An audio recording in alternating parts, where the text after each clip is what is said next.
पितृपक्ष श्राद्ध करने की विधि।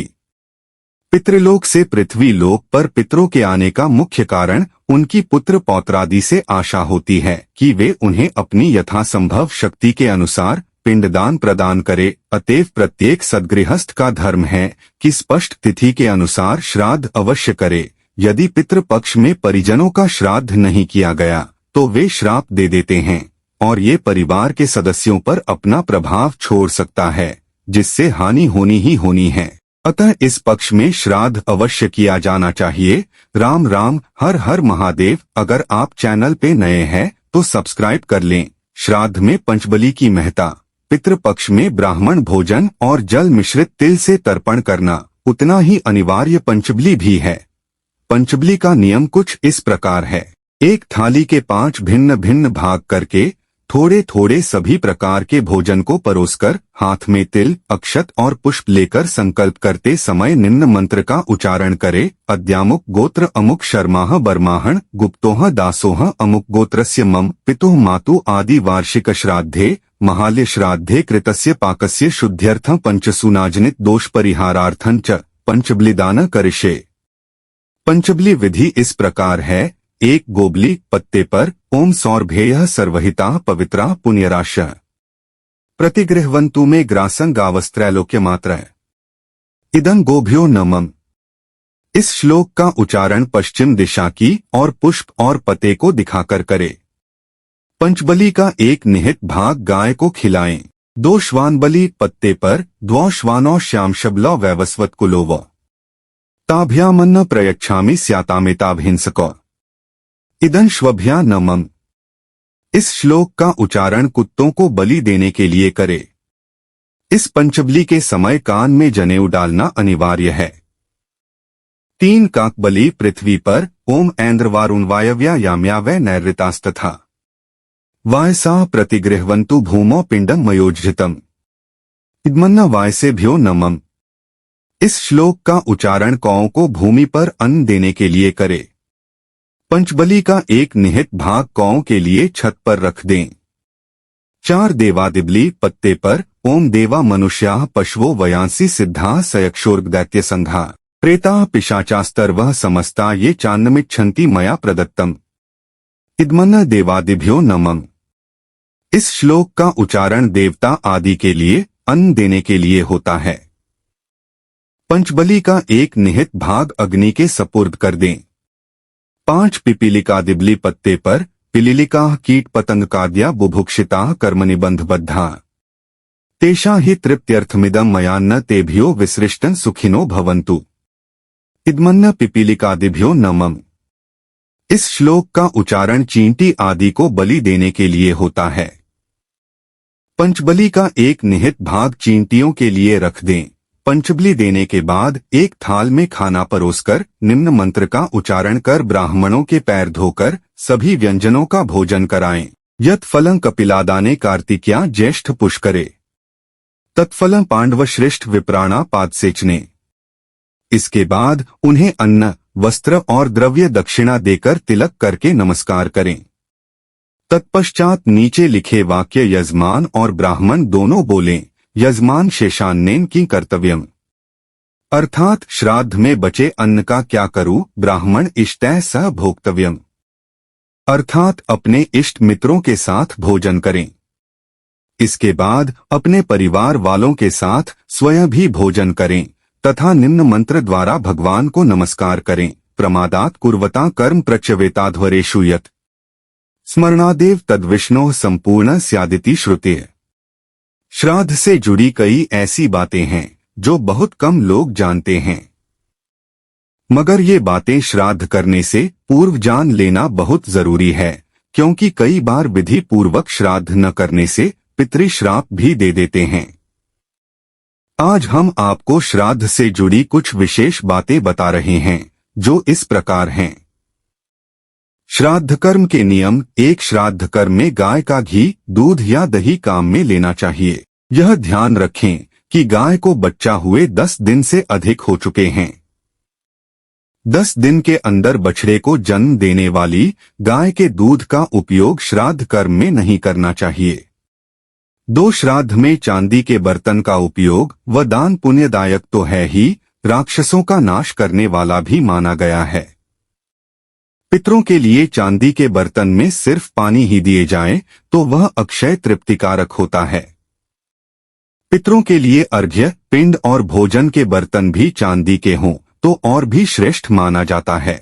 3 श्राद्ध में ब्राह्मण को भोजन करवाते समय परोसने के बर्तन दोनों हाथों से पकड़कर लाने चाहिए। एक हाथ से लाए गए अन्न पात्र से परोसा हुआ भोजन राक्षस छीन लेते हैं।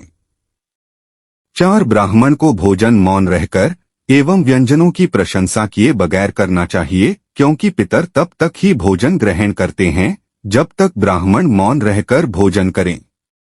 5 जो पितृशस्त्र आदि से मारे गए हों उनका श्राद्ध मुख्य तिथि के अतिरिक्त चतुर्दशी को भी करना चाहिए। इससे वे प्रसन्न होते हैं। श्राद्ध गुप्त रूप से करना चाहिए। पिंडदान पर साधारण या नीच मनुष्यों की दृष्टि पड़ने से वह पितरों को नहीं पहुंचता। 6 श्राद्ध में ब्राह्मण को भोजन करवाना आवश्यक है। जो व्यक्ति बिना ब्राह्मण के श्राद्ध कर्म करता है उसके घर में पितर भोजन नहीं करते, श्राप देकर लौट जाते हैं। ब्राह्मणहीन श्राद्ध से मनुष्य महापापी होता है। 7 श्राद्ध में जौ, कांगनी, मटर, सरसों का उपयोग श्रेष्ठ रहता है। तिल की मात्रा अधिक होने पर श्राद्ध अक्षय हो जाता है। वास्तव में तिल पिशाचों से श्राद्ध की रक्षा करते हैं। कुशा जो कि एक प्रकार की घास है वो राक्षसों से बचाती है। 8 दूसरे की भूमि पर श्राद्ध नहीं करना चाहिए। वन, पर्वत, पुण्यतीर्थ एवं मंदिर दूसरे की भूमि नहीं माने जाते, क्योंकि इन पर किसी का स्वामित्व नहीं माना गया है, अतः इन स्थानों पर श्राद्ध किया जा सकता है। 9 चाहे मनुष्य देव कार्य में ब्राह्मण का चयन करते समय न सोचे, लेकिन पितृ कार्य में योग्य ब्राह्मण का ही चयन करना चाहिए, क्योंकि श्राद्ध में पितरों की तृप्ति ब्राह्मणों द्वारा ही होती है। 10 जो व्यक्ति किसी कारणवश एक ही नगर में रहने वाली अपनी बहन, जमाई और भांजे को श्राद्ध में भोजन नहीं कराता, उसके यहाँ पितर के साथ ही देवता भी अन्न ग्रहण नहीं करते। 11 श्राद्ध करते समय यदि कोई भिखारी आ जाए तो उसे आदर पूर्वक भोजन करवाना चाहिए। जो व्यक्ति ऐसे समय में घर आए याचक को भगा देता है उसका श्राद्ध कर्म पूर्ण नहीं माना जाता और उसका फल भी नष्ट हो जाता है। 12 शुक्ल पक्ष में, रात्रि में, युग्म दिनों अर्थात एक ही दिन 2 तिथियों का योग तथा अपने जन्मदिन पर कभी श्राद्ध नहीं करना चाहिए। धर्म ग्रंथों के अनुसार सायंकाल का समय राक्षसों के लिए होता है। यह समय सभी कार्यों के लिए निंदित है, अतः शाम के समय भी श्राद्ध कर्म नहीं करना चाहिए। 13 श्राद्ध में प्रसन्न पितृगण मनुष्यों को पुत्र, धन, विद्या, आयु, आरोग्य, लौकिक सुख, मोक्ष और स्वर्ग प्रदान करते हैं। श्राद्ध के लिए शुक्ल पक्ष की अपेक्षा कृष्ण पक्ष श्रेष्ठ माना गया है। 14 रात्रि को राक्षसी समय माना गया है, अतः रात में श्राद्ध कर्म नहीं करना चाहिए। दोनों संध्याओं के समय भी श्राद्ध कर्म नहीं करना चाहिए। दिन के 8वें मुहूर्त कुत्पकाल में पितरों के लिए दिया गया दान अक्षय होता है। 15 श्राद्ध में ये चीजें होना महत्वपूर्ण हैं: गंगाजल, दूध, शहद, दोहित्र, कुश और तिल। केले के पत्ते पर श्राद्ध भोजन निषेध है। सोना, चांदी, कांसे, तांबे के पात्र उत्तम हैं। इनके अभाव में पत्तल उपयोग की जा सकती है। 16 तुलसी से पितृगण प्रसन्न होते हैं। ऐसी धार्मिक मान्यता है कि पितृगण गरुड़ पर सवार होकर विष्णु लोक को चले जाते हैं। तुलसी से पिंड की पूजा करने से पितर लोक प्रलयकाल तक संतुष्ट रहते हैं। 17 रेशमी, कंबल, ऊन, लकड़ी, तृण, पर्ण, कुश आदि के आसन श्रेष्ठ हैं।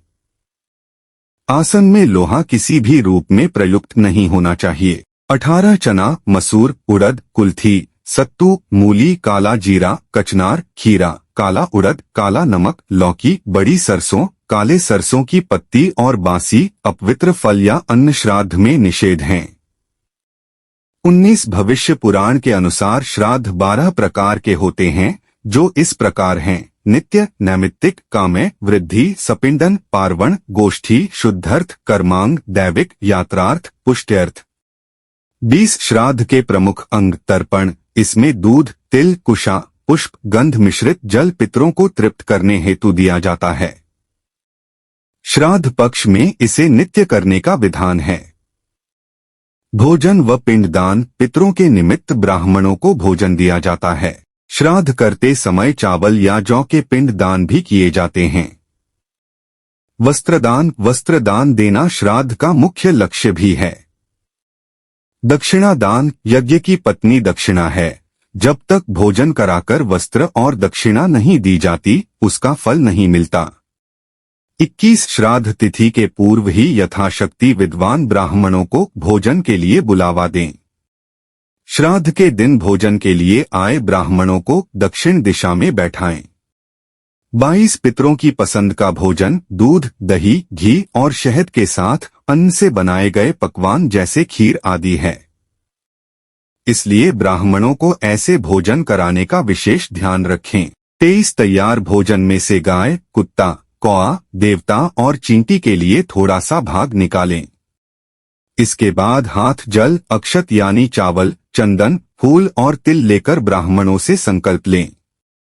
24 कुत्ते और कौए के निमित्त निकाला भोजन कुत्ते और कौए को ही कराएं, किंतु देवता और चींटी का भोजन गाय को खिला सकते हैं। इसके बाद ही ब्राह्मणों को भोजन कराएं।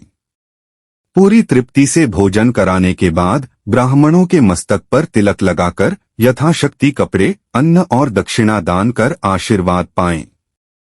25 ब्राह्मणों को भोजन के बाद घर के द्वार तक पूरे सम्मान के साथ विदा करके आएं, क्योंकि ऐसा माना जाता है कि ब्राह्मणों के साथ साथ पितर लोग भी चलते हैं। ब्राह्मणों के भोजन के बाद ही अपने परिजनों, दोस्तों और रिश्तेदारों को भोजन कराएं। 26 पिता का श्राद्ध पुत्र को ही करना चाहिए। पुत्र के न होने पर पत्नी श्राद्ध कर सकती है। पत्नी न होने पर सगा भाई और उसके भी अभाव में सपिंडो परिवार को श्राद्ध करना चाहिए। एक से अधिक पुत्र होने पर सबसे बड़ा पुत्र श्राद्ध करें या सबसे छोटा। भारतीय शास्त्रों में ऐसी मान्यता है कि पितृगण पितृपक्ष में पृथ्वी पर आते हैं और 15 दिनों तक पृथ्वी पर रहने के बाद अपने लोक लौट जाते हैं। शास्त्रों में बताया गया है कि पितृपक्ष के दौरान पितृ अपने परिजनों के आसपास रहते हैं, इसलिए इन दिनों कोई भी ऐसा काम नहीं करें जिससे पितृगण नाराज हों। पितरों को खुश रखने के लिए पितृपक्ष में कुछ बातों पर विशेष ध्यान देना चाहिए। पितृपक्ष के दौरान ब्राह्मण, जामाता, भांजा, गुरु या नाती को भोजन कराना चाहिए। इससे पितृगण अत्यंत प्रसन्न होते हैं।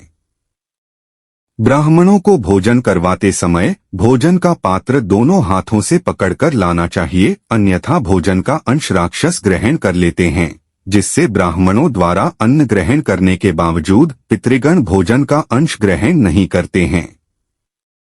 पितृपक्ष में द्वार पर आने वाले किसी भी जीव जंतु को मारना नहीं चाहिए, बल्कि उनके योग्य भोजन का प्रबंध करना चाहिए। हर दिन भोजन बनने के बाद एक हिस्सा निकालकर गाय, कुत्ता, कौआ अथवा बिल्ली को देना चाहिए। मान्यता है कि इन्हें दिया गया भोजन सीधे पितरों को प्राप्त हो जाता है। शाम के समय घर के द्वार पर एक दीपक जलाकर पितृगणों का ध्यान करना चाहिए। सनातन धर्म ग्रंथों के अनुसार जिस तिथि को जिसके पूर्वज गमन करते हैं, उसी तिथि को उनका श्राद्ध करना चाहिए। इस पक्ष में जो लोग अपने पितरों को जल देते हैं तथा उनकी मृत्यु तिथि पर श्राद्ध करते हैं, उनके समस्त मनोरथ पूर्ण होते हैं। जिन लोगों को अपने परिजनों की मृत्यु की तिथि ज्ञात नहीं होती, उनके लिए पितृपक्ष में कुछ विशेष तिथियां भी निर्धारित की गई हैं, जिस दिन वे पितरों के निमित्त श्राद्ध कर सकते हैं। आश्विन कृष्ण प्रतिपदा, इस तिथि को नाना नानी के श्राद्ध के लिए सही बताया गया है। इस तिथि को श्राद्ध करने से उनकी आत्मा को शांति मिलती है। यदि नाना नानी के परिवार में कोई श्राद्ध करने वाला न हो और उनकी मृत्यु तिथि याद न हो, तो आप इस दिन उनका श्राद्ध कर सकते हैं। पंचमी, जिनकी मृत्यु अविवाहित स्थिति में हुई हो उनका श्राद्ध इस तिथि को किया जाना चाहिए। नवमी सौभाग्यवती यानी पति के रहते ही जिनकी मृत्यु हो गई हो, उन स्त्रियों का श्राद्ध नवमी को किया जाता है। यह तिथि माता के श्राद्ध के लिए भी उत्तम मानी गई है, इसलिए इसे मातृनवमी भी कहते हैं। मान्यता है कि इस तिथि पर श्राद्ध कर्म करने से कुल की सभी दिवंगत महिलाओं का श्राद्ध हो जाता है।